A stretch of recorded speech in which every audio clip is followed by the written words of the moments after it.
Vous sortez du secondaire et n'avez aucune idée d'où vous allez l'an prochain? Pensez peut-être partir du foyer familial?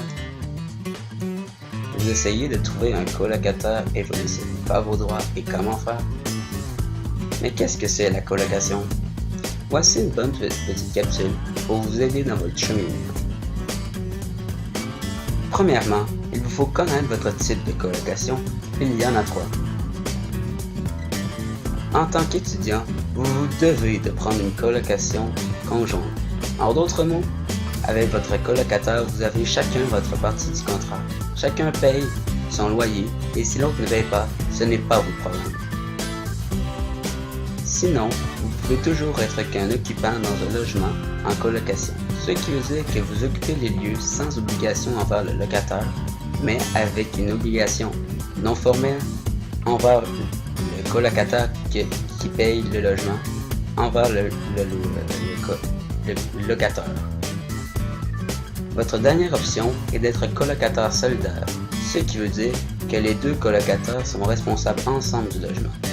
Si vous êtes marié avec une personne, vous êtes automatiquement colocataire solidaire.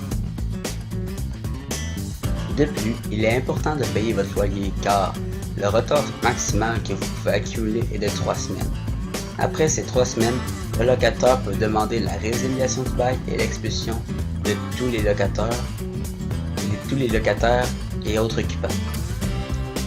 Il doit vous avertir soit en vous le disant avec une lettre ou par le biais de toute autre façon.